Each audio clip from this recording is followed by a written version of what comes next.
우리가 살아가면서 이 말을 어떻게 하느냐는 우리가 살아가는 환경과 또 우리가 만나는 사람들에게 많은 영향을 미치게 됩니다. 어떤 사람은 한마디 때문에 자기 인생을 망치기도 하고, 요즘에는 여러분 그 대화방 아시죠? 거기서 글을 남기는 것도 이제는 조심하셔야 합니다. 왜냐면 최근에 이렇게 보니까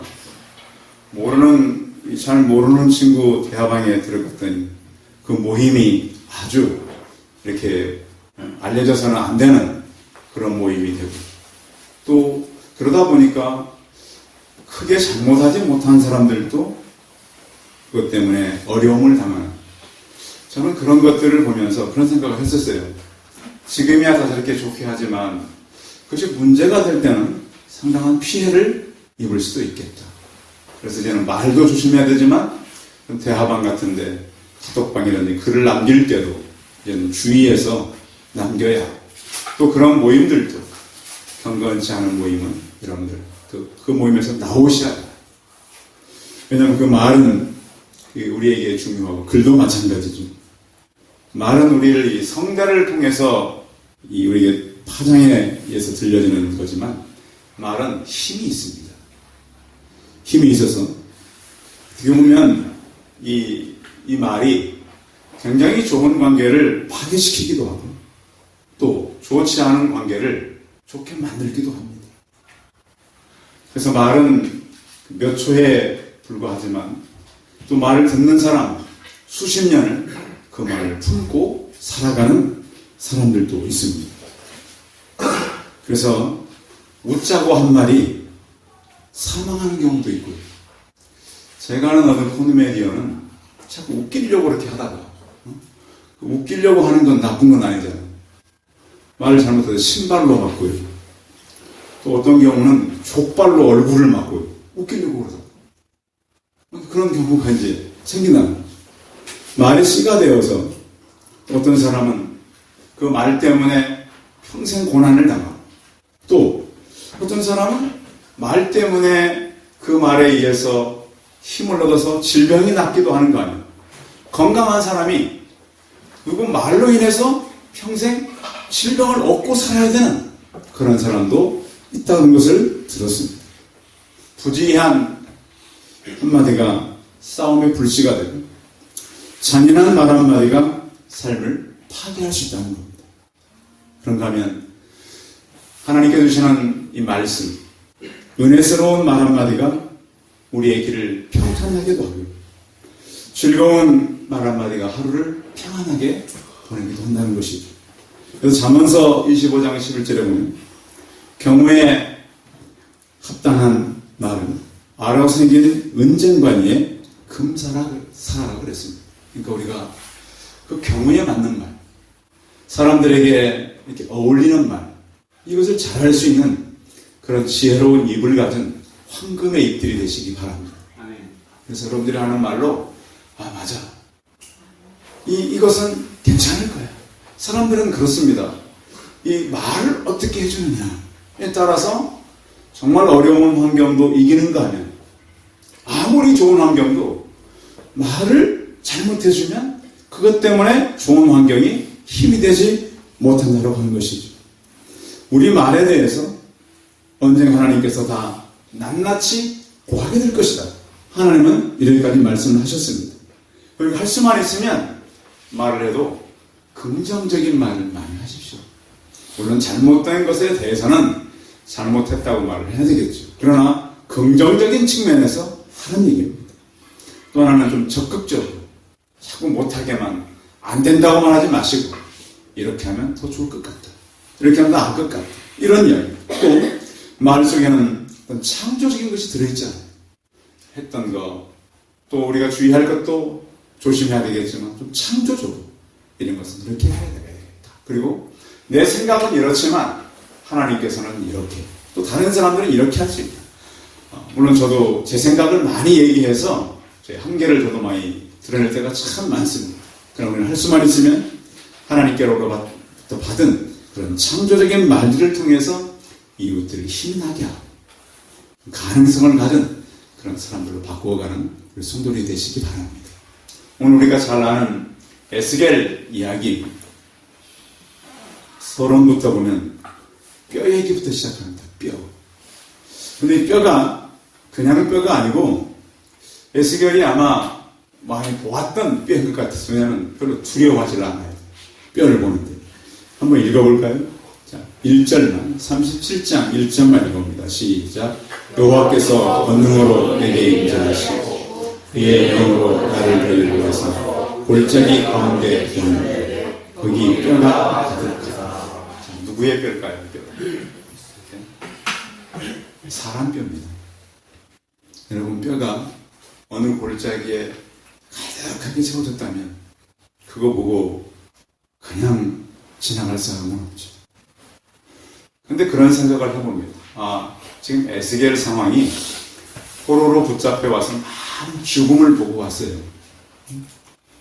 잔인하게 죽어가는 시신들을 많이 봤을 것이고 또 그 시신들이 썩어서 얼마나 잔인하게 널려있는 것도 봤을 거예요. 왜냐하면 매장할 그런 사람들이 없었거든요. 얼마나 많이 죽었든지.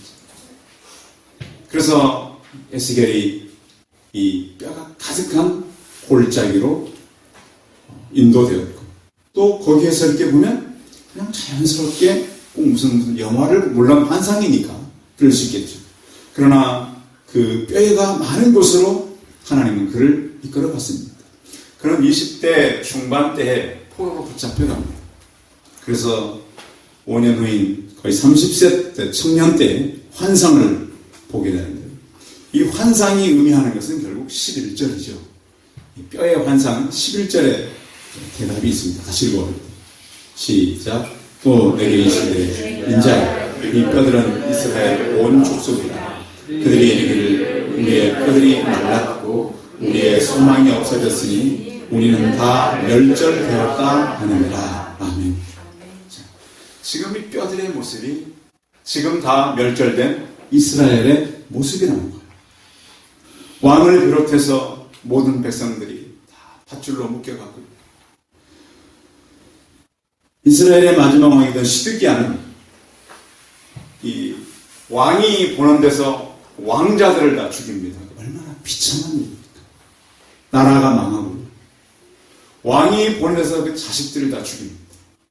그러나서 왕의 눈을 뽑고 그 눈이 뽑힌 상태로 노사슬에 결박하여 끌려갑니다. 이게 이스라엘의 비참한 모습입니다. 하나님의 그 아름다운 성전은 다 털렸고 다 뜯어갔습니다. 성전 기둥에 있는 장식도 다 뜯어가고 그 안에 있는 그릇도 다 꺼내갔습니다. 그 영광스럽던 하나님의 성전이 뼈만 앙상하게 남은 흉가로 되는 겁니다. 예루살렘은 겨우 노인들과 아이들 소수만 남았습니다. 그 나라가 무슨 희망이 있겠습니까? 모든 소망은 사라졌고 가능성이라고는 전혀 없고 희망이라는 볼 수 없는 것, 오직 죽음만이 남아있는 그 땅의 모습입니다. 13절 같이 읽어봅니다. 13절 시작. 내 백성들아 내가 너희 무덤을 열고 너희로 거기에서 나오게 한즉 너희는 내가 여호와인 줄 아노라. 그 자체가 무덤입니다. 여러분 무덤에 무슨 소망이 있어요? 무덤에 무슨 희망이 있나요? 무덤은 죽음입니다. 아무 소망이 없는 것이 바로 무덤입니다. 그런데 하나님께서 이 죽음의 장소에 에스겔을 이끌어 오시더니 3절에 이렇게 말씀하죠. 3절 읽어봅니다. 시작. 그가 내게 이르시되 인자야 이 뼈들이 능히 살 수 있겠느냐 하시기로 내가 대답하되 주 여호와여 주께서 아시니라. 에스겔아 이 뼈들이 살 수 있겠냐 하나님 물어봅니다. 에스겔로서는 하나님이 하시지 이거 살 수 대답을 할 수가 있는 상황이 아니죠. 이스라엘 백성들이 바벨론 포로로 끌려갔을 때 시편 137편에 보면 그들이 얼마나 눈물의 삶을, 그것도 남은 사람들이었죠. 많이 죽고 끌려간 사람들. 우리가 바벨론 여러 강변 거기에 앉아서 시온을 기억하며 울었도다. 물론 가끔씩 그들이 노래도 했던 것 같아요. 그것은 그들의 아픔과 슬픔을 달래는 그들의 망향가였습니다.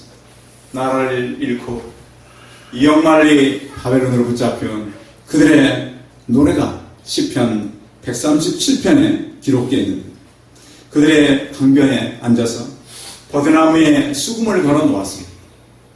아마 악기를 할 줄 아는 사람들이 악기를 또 같이 가져갔던 것 같아요. 다시는 내가 노래하지 않겠다. 그런데 바벨론 사람들이 와서 노래를 부르라고 청하는 거예요. 그냥 한번 노래 불러.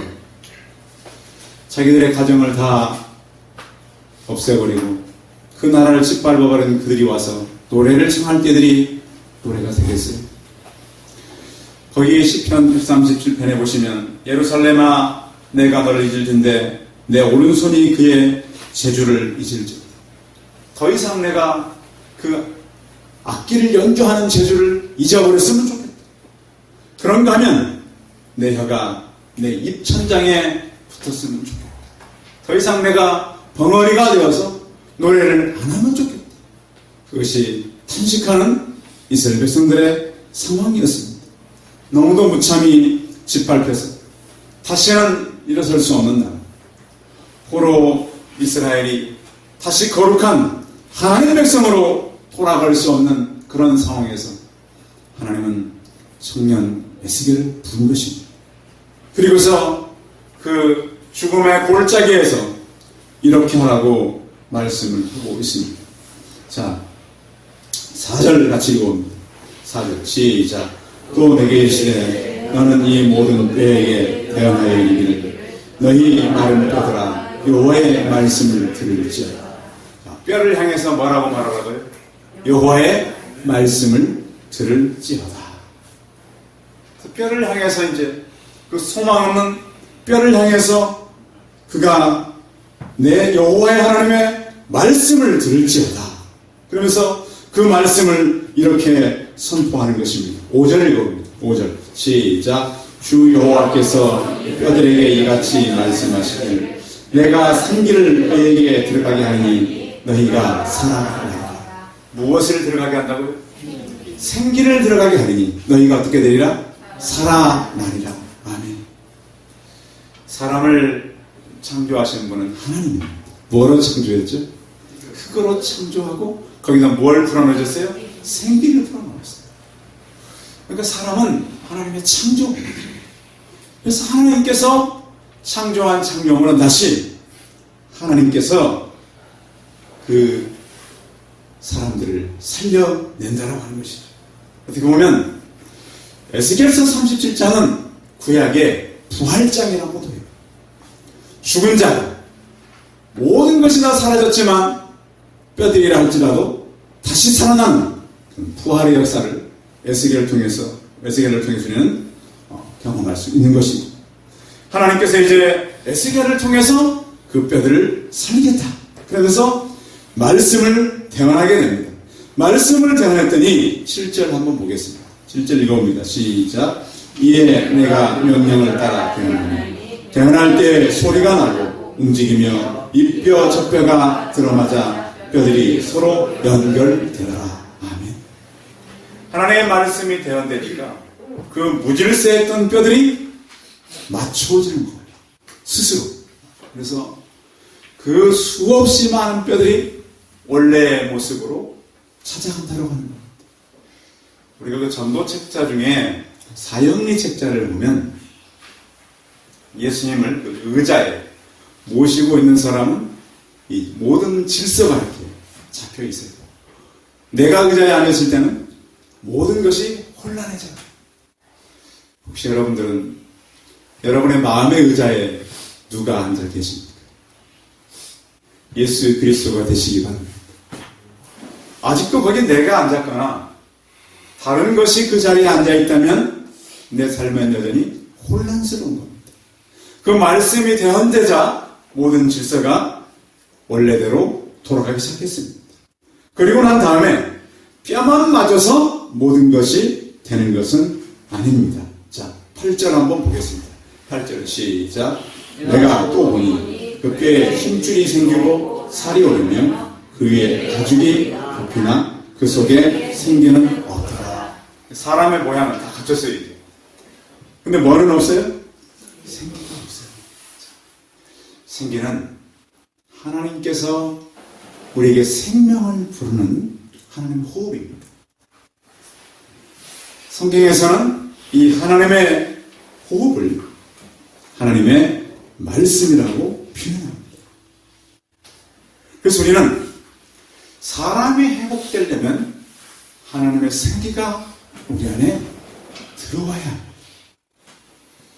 그러니까 우리 같이 살아간다고 하나님의 생기가 없다면 물론 육신적으로는 살아가지만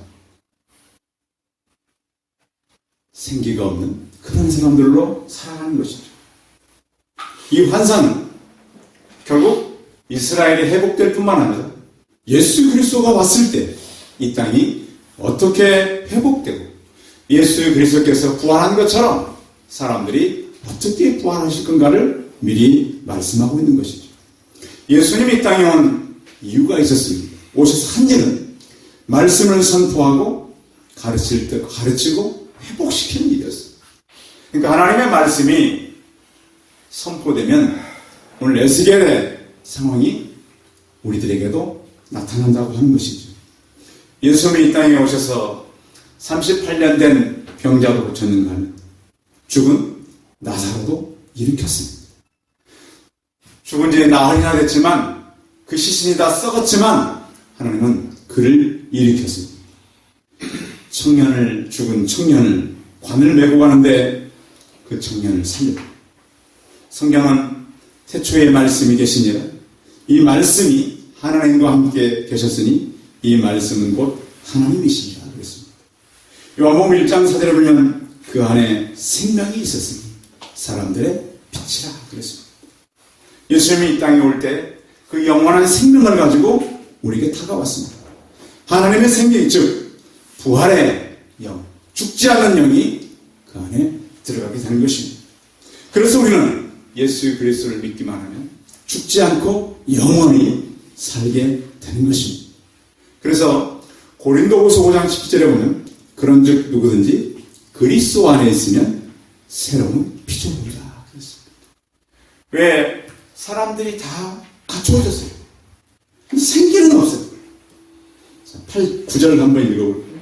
9절 시작. 또 내게 이르시되 인자야 너는 생기를 향하여 대면하라. 생기에게 대하여 이르기를 주 여호와께서 이같이 말씀하시니 생기야 사방에서부터 와서 이 죽음을 당한 자에게 붙어서 살아나게 하라 하셨다 하라. 아멘. 이 생기는 하나님의 말씀이죠. 또 하나님께서는 우리에게 이 말씀을 통해서 우리를 살아나게 하는 것입니다. 사도행전 1장 5절에 보면 너희가 몇 날이 못되어 성령을 세례로 받으리라. 말씀과 함께 성령은 그들에게 다가왔습니다. 그래서 그들은 말씀이 오고 나서 새로운 권능을 입은 그런 사람들이 됐던 것입니다. 마치 제자들 때요. 성령을 받기 전에는 에스겔 골짜기에 마른 뼈들과 같았습니다. 마가 다락방에 숨어서 문을 잠궈놓고 숨어 있었습니다. 벌벌 떨고 있었죠. 그런가 하면 그들이 성령을 받고 나서도 모든 것이 갖춰진 로마와 이 사도들은 비교해 본다면 너무 형편없는 거예요. 가난하고 헐벗 감옥에서 핍박을 받은 자들이 봐도 바로 초대교회 제자들의 모습이었습니다. 그런데 그 예수님께서 세웠던 그 11 제자가 로마를 뒤집습니다. 그 강한 군대를 가졌던 로마가 이기는 것이 아니라 예수님이 세웠던 11명의 제자들을 통해서, 물론 나중에 마띠아가 12명을 쳐줍니다만 그들을 로마가 이기지 못했어요. 왜요? 하나님의 생기를 가진, 영원한 생명을 가진 그 사람들은 세상이 이길 수가 없는 것입니다. 120년 전에 대한민국도 마찬가지였습니다. 소망 없는 나라였습니다. 황무지였죠. 그런데다가 일제 수탈과 6.25 전쟁을 겪으면서 어떤 외신 기자가 이렇게 얘기했습니다. 대한민국이 다시 살아나는 것은 쓰레기통에서 장미꽃을 기대하는 것 같다. 도저히 일어날 수 없는. 그런데 하나님께서 하면 그 나라와 그 사람은 살아나는 것입니다. 히브리서 4장 13절에 보면 하나님의 말씀은 살았고 운동력이 있다고 그랬습니다. 그러니까 말씀이 선포되면 그 말씀의 영향을 사람도 받고 사물도 받습니다. 하나님의 말씀은 단순히 과거 기록이나 교훈에 그치지 않습니다. 어떤 잘 만들어진 이야기책이 아닙니다. 하나님의 말씀은 현재에 나타나는 하나님의 능력인 것입니다. 성도 여러분, 하나님의 말씀은 운동력이 있어서 계속 그 말씀을 통해서 그 말씀이 선포되는 것마다 새 역사는 나타나게 되는 것입니다. 그래서 이사야서 61장 1절에 보시면 주 여호와의 영이 내게 내리셨으니 이는 여호와께서 내게 기름을 부으사 가난한 자에게 아름다운 소식을 전하게 하려 하십니다. 나를 보내사 마음이 상한 자를 고치고 포로된 자에게 자유를, 갇힌 자에게 노임을 선포한다고 했습니다. 이 말씀은 누가복음에도 동일하게 기록되어 있습니다. 주의 성령이 내게 임하셨으니 이는 가난한 자들에게 복음을 전파하게 하시려고 내게 기름을 부으시고 나를 보내사 포로된 자에게 자유를, 눈먼 자에게 다시 보게 함을 전파하며 눌린 자를 자유케 한다 그랬습니다. 성도 여러분, 여러분들이 혹시 눌려 계십니까? 문제 때문에 힘들어 계십니까? 생명의 말씀이 여러분에게 덧입혀져서 여러분을 통해서 사람들이 살아나는 그런 역사를 경험하시기 바랍니다. 경제적으로 우리나라에는 벌써 이미 소득 3만 불 시대. 근데 그 어느 기록에 보니까 이대로 가면 2023년쯤에 4만 불 시대에 진입한다. 물론 저출산과 고령화의 어떤 가속화 때문에 좀 이 예상이 빗나갈 수도 있지만 계속 대한민국은 앞으로 나간다는 거죠. 물론 이것이 밝은 면만 있는 건 아닙니다. 요즘 보면 우리 사회에 어두운 측면이 참 많습니다. 마치 에스겔 골짜기에 마른 뼈와 같은 이런 사람들이 많이 보게 되는 것이죠. 저는 요즘에 계속 우리나라는 아파트 숲으로 변하잖아요. 그래서 이 콘크리트 정글 속에서 지금도 여전히 죽어가는 마른 뼈와 같은 이 도시를 보게 됩니다. 성도 여러분, 말씀이 없고 아무리 도시가 풍성해 보이고 화려할지라도 에스겔이 보는 마른 뼈가 가득한 그런 시대를 볼 수 있는 그런 영안이 열린 눈들이 있기를 바랍니다. 그런데 문제는 우리 자신입니다. 일용할 양식을 우리가 늘 먹고 살아야 합니다. 하나님 말씀이 없으면 우리도 마른 뼈와 같은 그런 모습으로 살아갑니다. 무릎 꿇고 우리가 기도한 지가 얼마나 되었는지, 또 언제 우리가 하나님을 경험했는지, 말씀의 묵상을 통해서 생명의 말씀에 생기를 공급받기 바랍니다. 여러분, 저는 한 주간 동안 살아가면서 말씀을 보셨습니까? 보지 않으셨다면 하나님 믿는 사람이 아닙니다. 하나님 믿는 사람은 영적인 양식을 공급받아야만이 살아갈 수 있기 때문입니다. 오늘 에스겔은 주여 할 수 있습니다. 주님께서 할 수 있습니다. 그리고 나서 이 군대를 통해서 이렇게 하겠다고 하나님은 말씀하고 있습니다.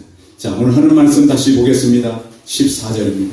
14절 시작. 내가 또 내 영을 너희 속에 두어 너희가 살아나게 하고 내가 또 너희를 너희 땅에 두리니 나 여호와가 이 일을 말하고 이룰 줄 너희가 알라. 여호와의 말씀이니라. 아멘. 지금 이스라엘의 상황은 바벨론에게 완전히 무너져서요, 그 나라가 회복될 것이라고 소망을 가질 수가 없어요.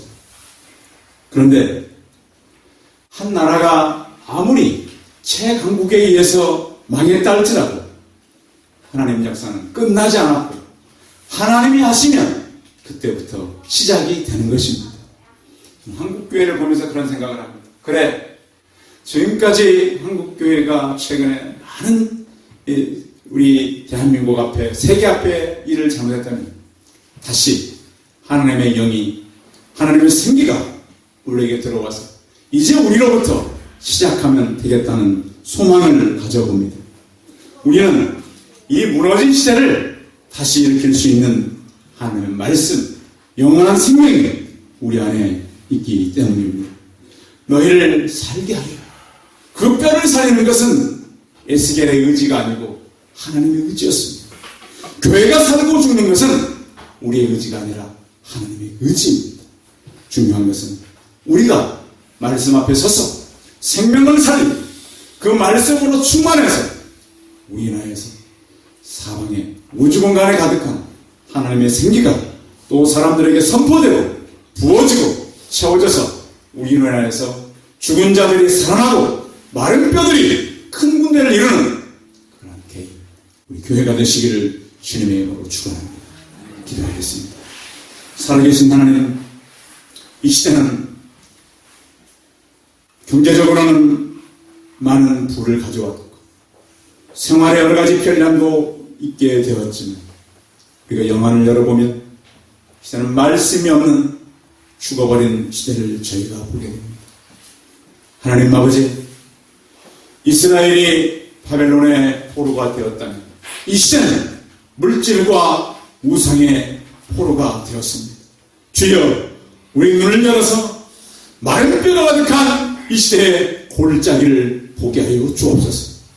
그래서 하나님, 우리가 그들에게 생명에 관한 말씀을 선포하여 그들이 다시 살아나고 큰 하나님의 군대를 이루는 것처럼 다시 회복되는 것처럼 주여, 그들이 망하고 죽었다 할지라도 우리 때문에 다시 시작되게 하여 주옵시고 하나님의 역사는 끝이 아니라 계속 우리 때문에 살아나는 것을 보게 하여 주옵소서. 가정을 살리고 직장을 살리고 교회를 살리는 우리가 되게 하여 주옵소서. 주 예수 그리스도의 이름으로 기도하였습니다.